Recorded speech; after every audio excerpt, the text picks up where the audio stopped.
안녕하세요. 대우 멘토 신범철입니다. 오늘 알아볼 기업 동아일텍이고요. 동아일텍에 대한 이슈와 주가를 한번 같이 알아보도록 하겠습니다. 일단 동아일텍 같은 경우에는 지난 시간에 3분기 실적 매출에 대해서 조금 말했었죠. 그래서 이제 매출액은 418억인데 영업이익은 21억 원이다. 근데 이 수치가 전년 동기 대비 13% 감소했다라고 말을 했었죠. 영업이익이 흑자를 전환했음에도 불구하고 이렇게 매출이 감소했던 이유는 결국에 자회사인 선시스템은 실적이 성장을 했다. 근데 이 자회사의 성장에도 불구하고 동아일텍 본사 자체는 이런 검사 장비에 대한 실적이 낮았기 때문에 부진했기 때문에 이런 감소를 했다라는 거였죠. 하지만 24년도에는 기대를 할 수 있었던 이유가 뭐냐면 24년도에는 본격적으로 이런 IT OLED가 시작될 수 있다. 그렇기 때문에 동아일텍이 LG 디스플레이에 이런 품질 검사 장비들을 납품을 지속적으로 할 수 있는 기대감도 있고, 또 다른 하나는 선 시스템이 이렇게 이제 수주 잔고로 인한 매출이 본격적으로 드러나오면서 반영이 되면서 본격적으로 실적 성장에 대한 기대감이 있었다라고 말을 했습니다. 그래서 이제 기사를 한번 보게 되면은 일단 이제 동아일텍에 대한 기사는 아니고 선 시스템입니다. 제가 이제 동아일텍을 볼 때는 선 시스템도 한번 같이 봐라라고 했었죠. 그 이유가 결국에 2022년도였죠. 선 시스템이 같이 이제 성장을 했을 때 그 수혜를 받은 기업 중에 하나가 본사인 동아 엘텍이었던 점을 이제 얘기를 했었습니다. 그래서 이 기사 내용을 한번 보시게 되면은 BOE가 이런 OLED 투자를 확대하겠다. 그래서 선 시스템이 증착기 수주 여부가 초미의 관심사다. 그리고 증착기 가격이 뭐 3천억이다라는 거죠. 그리고 이제 BOE가 이런 OLED 구축에 약 11조 원에 달하는 금액을 투입하겠다라고 했고, 또 올 세계 전 세계 디스플레이 설비 투자가 전년 대비 82% 확대가 되고 25년에도 25%더 늘어날 거다라고 전망을 했다라는 기사입니다. 그리고 여기서 보게 되면은 8.6세대 양산의 키를 증착기가 지고 있다라는 점인데, 이게 어떤 이유냐면 OLED 이런 디스플레이 장비에서는 결국에 증착기가 먼저 발주가 돼야 그 다음에 후속 장비들이 이제 들어오기 때문에 그런 겁니다. 그래서 이제 선의 시스템이 여기서 어떻게 수혜를 받을 수 있느냐라고 보게 되면은 이런 증착기에서는 선익이 수혜를 볼 수 있는 곳들이 이제 삼성 그리고 LG 디스플레이가 있고 이런 BOE가 있는데, 삼성 같은 경우는 증착기로 캐논 터키를 선택했기 때문에 빼겠습니다. 근데 이제 LG나 이런 BOE들은 선익을 선택할 수 있다라는 점이죠. LG 디스플레이 같은 경우는 일단 선익이랑 OLED 증착기기에 대한 협약 연구를 예전에 했었었고, 또 이런 캐논 터키의 이런 증착기기에 대한 가격이 한 대에 이번 계약 금액이 9,100억 원이란 거를 생각하고 선익이 3천억인 거를 생각을 하게 되면, 생각하고 또 LG 디스플레이가 현재 자금 상황이 좋지 않은 걸 생각하면은 가성비가 조금 있는 선익을 선택할 수 있다. 그리고 또 한 가지 이유는 캐논 토키는 삼성에 이제 납품을 하기로 했기 때문에 이런 이제 발주 시기가 이미 삼성한테 2분기랑 이제 4분기에 전달할 거예요. 근데 그 과정에서 LG가 캐논 토끼를 선택을 해도 이런 발주 시기를 빠르게 못 맞춰줄 가능성이 있다. 그렇기 때문에 시기적인 이유와 비용에 대해서 선익을 선택할 수 있다라는 거죠.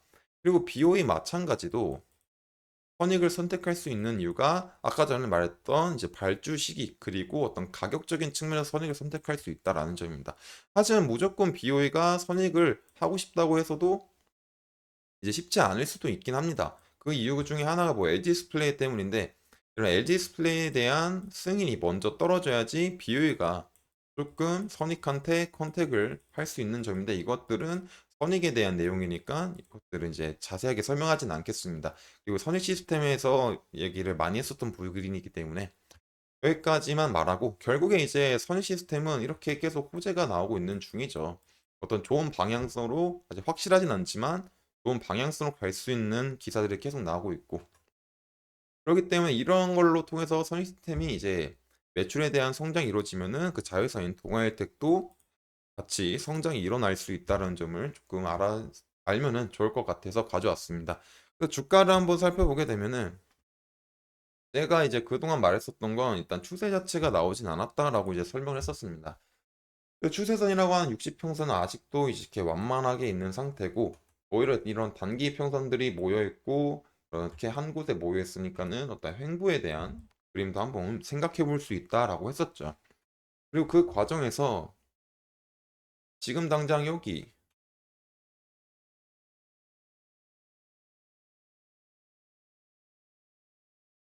그렇기 때문에 지금 당장은 시세가 나오지 않기 때문에 어떤 이제 가격대적인 측면을 한번 보게 되면은 일단은 이제 중요한 게 이제 5,800원 부근, 6,000원 부근을 조금 잘 지켜주는 게 중요하지 않을까라고 얘기를 했었습니다. 그래서 이 얘가 지금 당장 이렇게 뚫고 가지 않아도 여기서 그렇게 크게 저점을 침범하지 않게 되면은 꼬여있던 이평선들이 점점 풀릴 수 있는 상황이 만들어질 수 있다. 그렇기 때문에 5평선, 10평선, 20평선이 상승으로 돌게 되고 10평선도 같이 이렇게 상방으로 돌아갈 수 있는 상황이 만들어질 수가 있는 거죠. 그렇기 때문에 이제 여기를 만약에 6,400원 부근은 아직까지는 뚫지 못하고 있는데 여기를 만약 뚫고 이 위를 잘 안착한다. 그리고 잘 버텨준다라고 하면은 뭐 약간 반등에 대한 시나리오도 한번 생각해 볼 수 있겠죠. 하지만 아직까지는 그런 시나리오를 생각하기보다는 이평선들이 아직까지 배열을 갖추고 있지 않기 때문에 뭐 좁으면 이제 6,400원 부근에서 6,000원 부근에서 놀 수도 있는 거고 크게 보면은 뭐 6,400원에서 5,800원에서 놀 수가 있는 거겠죠. 그렇기 때문에 지금 당장은 6,000원 부근을 잘 지켜줄 수 있는지를 한번 살펴보자 라는 게 되겠습니다. 그래서 이제 6,000원이 뚫리면은 이제 5,800원 부분도 이제 잘 지켜주지 확인해 봐야 되겠죠.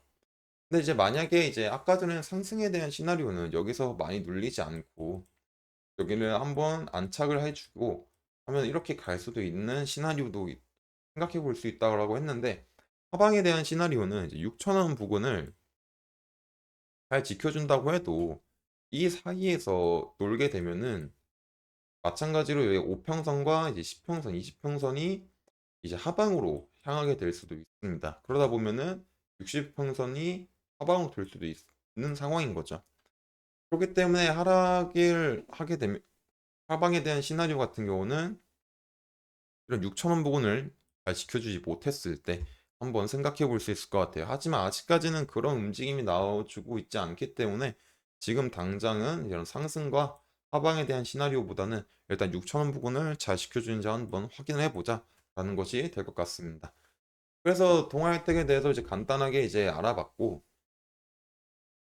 또 이제 이 동아일텍에 대한 이제 주가의 이제 변동성이나 어떤 추가적인 이슈가 있으면 제가 지속적으로 확인을 해서 알려드릴 예정이니 동아일텍에 관심이 있으신 분은 제 영상을 시청해 주시면 감사하겠습니다. 이상 대형 멘토 신범철이었습니다.